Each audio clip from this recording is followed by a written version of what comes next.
রহমতুল্লাহি তাআলা ওয়া বারাকাতুহু।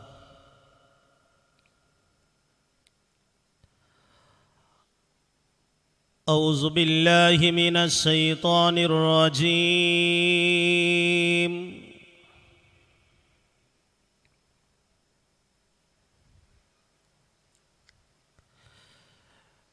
বিসমিল্লাহির রহমানির রহিম।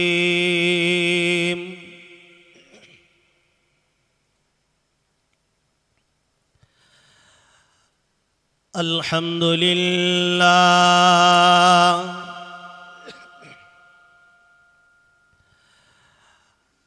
আলহামদুলিল্লাহি নাহমাদুহু ওয়া নাস্তাঈনুহু ওয়া নাস্তাগফিরুহু ওয়া নু'মিনু বিহি ওয়া নাতাওয়াক্কালু আলাইহি ওয়া নাউযু বিল্লাহি মিন শুরুরি আনফুসিনা ওয়া মিন সাইয়্যাতি আমালিনা। মান ইয়াহদিহিল্লাহু ফালা মুদিল্লা লাহু ওয়া মান ইউদ্লিল্লাহু ফালা হাদিয়া লাহু। وأشهد أن لا إله إلا الله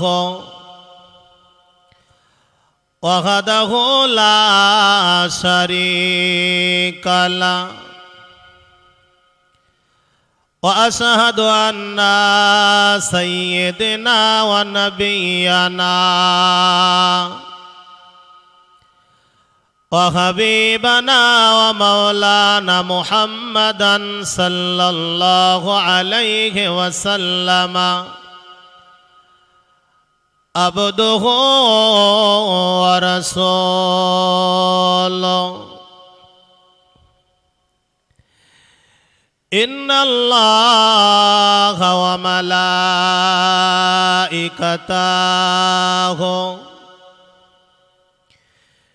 يصلون على النبي يا أيها الذين آمنوا صلوا عليه وسلموا تسليما. اللهم সাল্লি আলা, একটু মহব্বতে পড়েন, ওয়ালা আলি সাইয়্যিদিনা।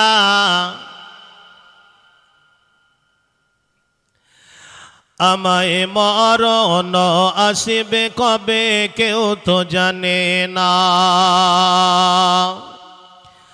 আমায় মরণ আসবে কবে কেউ তো জানে না। আমি মরে গেলে তোমরা আমায় ভুলে যেও না। তোমার আমার কে আপন একটু ভাবো না, যিনি আপন তিনি কাঁদে সোনার মদিনা। একবার জোরে বলে, একটু মহাব্বতে হয় না? নারায়ে তাকবীর। আমায় মরণ আসিবে কবে কেউ তো জানে না, আমি মরে গেলে তোমরা আমায় ভুলে যেও না। তোমার আমার কে আপন একটু ভাবো না, যিনি আপন তিনি কাঁদে সোনার মদিনা। এই দুনিয়ায় চিরজীবন থাকার জায়গা না, অন্ধকার কবর যে তোর আসল ঠিকানা। কবর মাঝে মা বাবাকে দেখা যাবে না, কবর মাঝে মা বাবাকে দেখা যাবে না, দেখব যাকে তিনি হলেন শাহে মদিনা। ও ভাই বুঝব যখন রাসূল বিনে আপন কেহ নয়, আমায় মরণ আসিবে কবে কেউ তো জানে না। আমি মরে গেলে তোমরা আমায় ভুলে যেও না। আল্লাহুম্মা সাল্লি আলা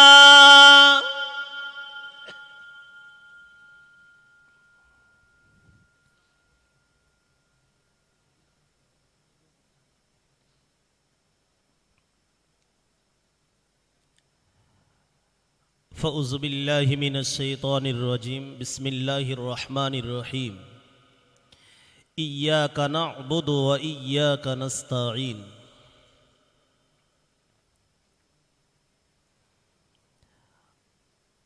আজকের 3 দিন ব্যাপী ইসলে সাব মাহফিলের প্রথম দিনে আমাদের সকলের স্নেহতাজ মহামান্য মুফতি সাহেব হুজুর কিবলা, স্টেজে বসে থাকা, সামনে বসে থাকা সর্বস্তরের আলেম ওলামাগণ, সর্বস্তরের শ্রোতা মণ্ডলী, আল্লাহ পাকের দরবারে শুকরিয়া আদায় করি যে আল্লাহ জামিয়া রহমানিয়ার প্রথম দিনে ইসলে সাহাব মাহফিলে আসার বসার সুযোগ দান করেছেন। মন খুলে বলি আলহামদুলিল্লাহ। এই সবাই মিলে বলেন আলহামদুলিল্লাহ। তাহারি পরে প্রিয় নবীর দরবারে অসংখ্য দরুদ ও সালামের নজরানা পেশ করি। মহান আল্লাহ তা কবুল করুক। আমরা মন খুলে সকলে বলি আল্লাহুম্মা আমিন। মহান আল্লাহ, আমি আপনাদের সামনে যে আয়াতে কারিমা পেশ করেছি, এই আয়াতে কারিমা কম বেশি সবাইকে মুখস্থ রয়েছে। মহান আল্লাহ বলছে ইয়্যাকা না'বুদু, আমরা ইবাদত করি কার? একটু বলেন। ইয়্যাকা না'বুদু, আমরা ইবাদত করি আল্লাহর। ওয়া ইয়্যাকা নাস্তাঈন, আমরা সাহায্য চাই কার কাছে? আল্লাহর কাছে। কিন্তু বাপ, বিপদে বালা মুসিবতে পড়লে আমাদের এই মনটা একটু ঘুরে যায়। ঠিক বললাম না ভুল বললাম? ছোট্ট একটা এক্সাম্পল ভাইরা আমার, দিল্লির জমিনে সম্রাট শাহজাহান, আমরা নাম শুনেছি অনেকে। সম্রাট শাহজাহানের পিরিয়ডে একটি লোক ভিক্ষুক ছিলেন। তিনি ভিক্ষে করতে করতে শুনছে আমরা 3 চাইলে মানুষের দ্বারে 1 টাকা 2 টাকা চাইলে মানুষ 1-2 টাকা দেয় কি 5 টাকা দেয়, আর সম্রাট শাহজাহানের কাছে 2 চাইলে 6 পাওয়া যায়, 6 চাইলে 9 পাওয়া যায়। আবার ভিখারি টুকটুক করে হেঁটে হেঁটে যাচ্ছেন সম্রাট শাহজাহানের কাছে কিছু চাইতে।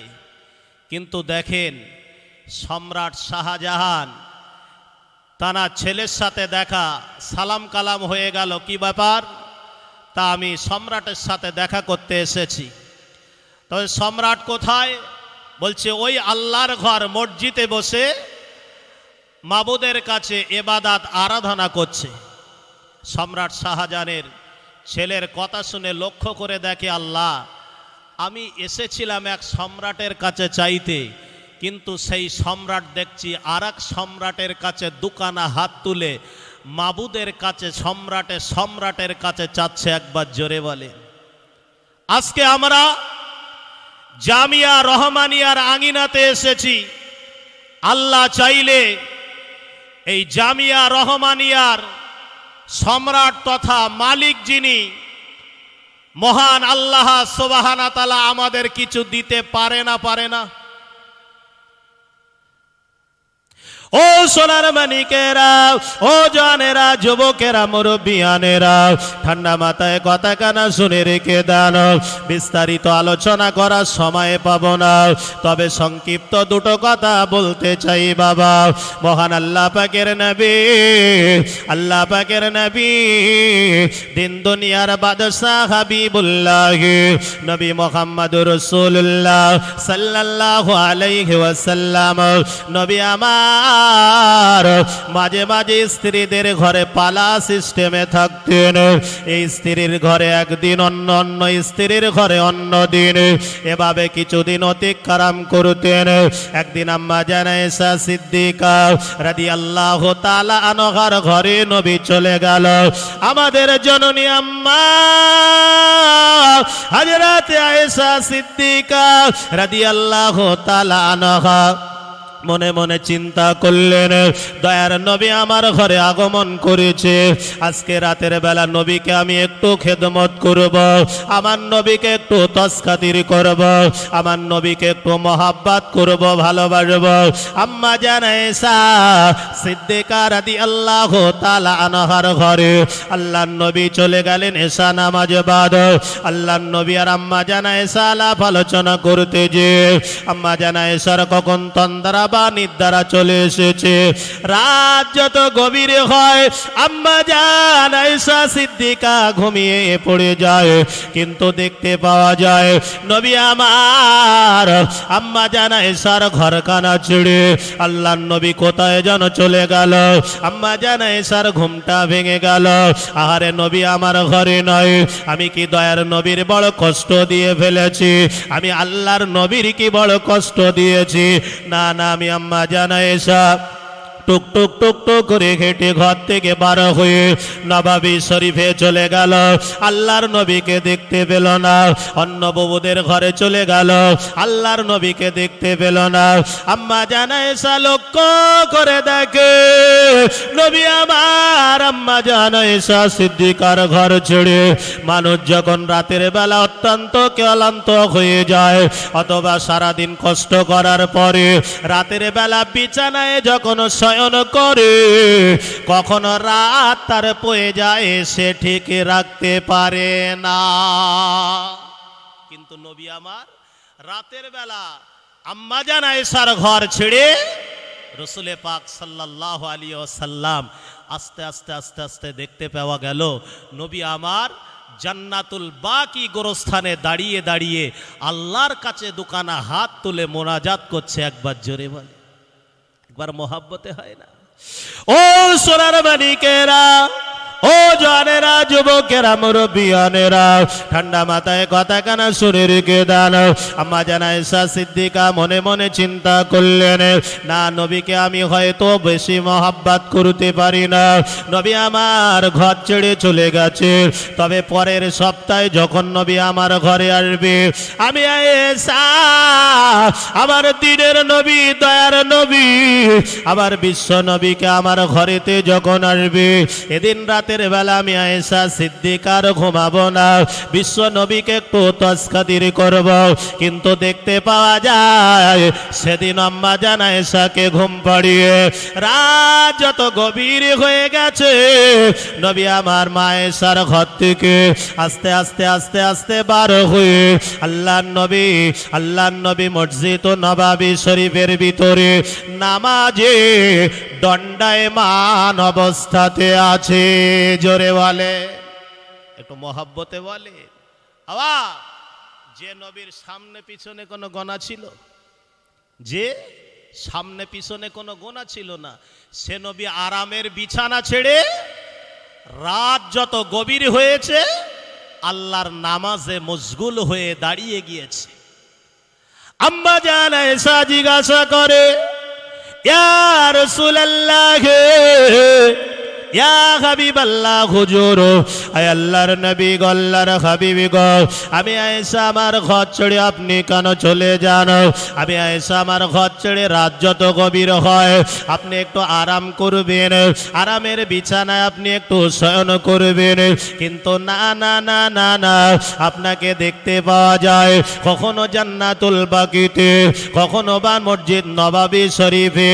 নবী আমার জবাবে বললেন, আম্মা জান আয়েশা সিদ্দিকা রাদিয়াল্লাহু তাআলা আনহাকে জবাবে বলেছিল, ও বিবি আয়েশা, শুনে রেখে দাও, জেনে রেখে দাও, এই পৃথিবীর জমিনে যার যত ইবাদত বেশি, আমল বেশি, মহান আল্লাহর কাছে তার তত গ্রহণযোগ্যই বেশি। একবার জোরে বলে, একটু মহাব্বাতে বলে। ও সোনার মানিকেরে, ও জানেরা, যুবকেরা, মুরব্বিয়ানেরা, ঠান্ডা মাথায় কথা কেন শুনে রেখে দান। আমরা তো নবী পাকের সাথে কতটা মহাব্বত করেছি, আজ নামাজের সাথে কতটা মহাব্বত করলাম, আজ মাদ্রাসার সাথে কতটা মহাব্বত করলাম, আলেম ওলামা হযরতের সাথে কতটা মহাব্বত করলাম। আল্লাহ পাকের নবীর একজন সাহাবা যার নাম হলো হযরতে বেলাল রাদিয়াল্লাহু তাআলা আনহু। হযরতে বেলাল শুনি সকানে শুনেছেন নবী আমার কয়েকদিন অনাহারে রয়েছে, আল্লাহর নবীর পেটেতে পাথর বাঁধা রয়েছে। হযরতে বেলাল, হাবশী বেলাল উমাইয়ার বাড়িতে থাকে, উমাইয়ার বাড়ি সারাটা দিন কাজ কাম করে, উমাইয়ার বাড়িতে খাটাখাটনি করে। হযরত বেলালের কানে বার্তা চলে গেল, আল্লাহর নবী, আমার দিনের নবী, দয়ার নবী অনাহারে রয়েছে। আমি বেলাল, উমাইয়া আমার দুখানা রুটি দিয়েছে, এই দুখানা রুটি আমি খাবো না, খাবো না, কারণ মহান আল্লাহ কোরআনে স্পষ্ট ভাবে জানিয়েছে, কুল ইন কুনতুম তুহিব্বুনাল্লাহ ফাত্তাবিউনি ইউহিব্বুকুমুল্লাহ ওয়া ইয়াগফির লাকুম যুনুবাকুম, আল্লাহু গফুরুর রহিম। ও সোনার মানিকেরে, হযরতে বেলাল হাবশী রাতের অন্ধরাত যত গভীর হয়েছে, হযরতে বেলাল উমাইয়ার বাড়ির রাত যত গভীর হয়, বেলাল লুকিয়ে লুকিয়ে মনে মনে চিন্তা করলেন, এই রুটি দোকান আমি বেলাল খাবো না, এই রুটি দোকান আমার দয়ার নবীর দরবারে নিয়ে যাব। তবে উমাইয়া যদি জানতে পেরে যায়, উমাইয়া যদি একবার বুঝতে পেরে যায়, আমি বেলাল আমাকে প্রহার করবে, আমি বেলাল আমাকে মারধর করবে। নিষেধ রাত্রে যাব, কোন মানুষ যেন একবারও দেখতে না পায়। রাত যত গভীর হয়ে গেল, হযরতে বেলাল রাদিয়াল্লাহু তাআলা আনহু টুক টুক টুক টুক করে হেঁটে গুটি গুটি গুটি গুটি গুটি গুটি পায়ে আমার নবীর হুজরা মোবারকে চলে গেল। আসসালাতু আসসালামু আলাইকা ইয়া রাসূলুল্লাহ, আসসালাতু আসসালামু আলাইকা ইয়া হাবিবাল্লাহ। আল্লাহর নবীকে সালাম জানালেন।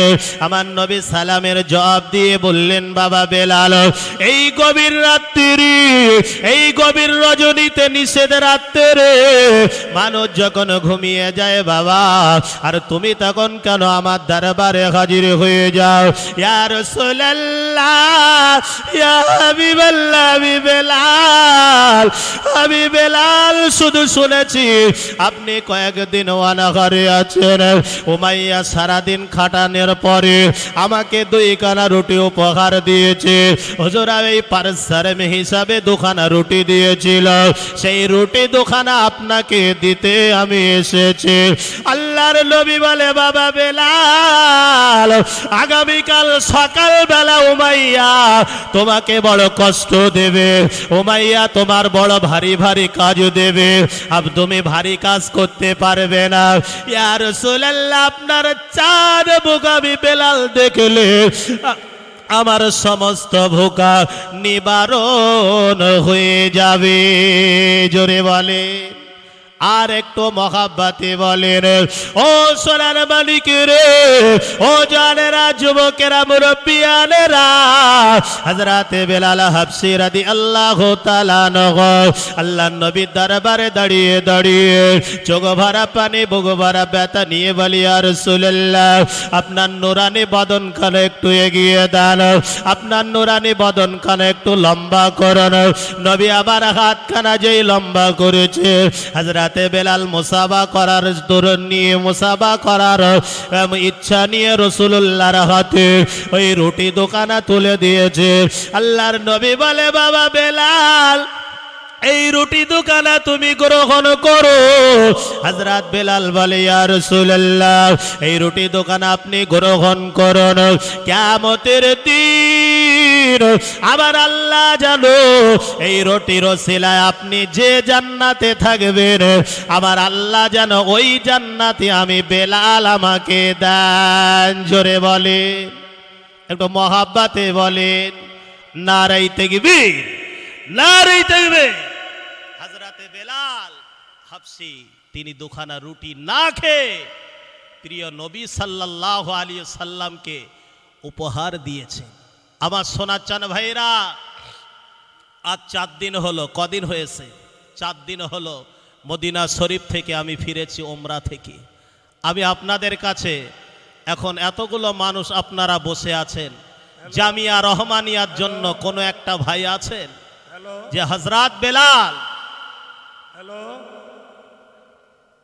হ্যালো, 1 মিনিট, হ্যালো, দাওরা ছাত্র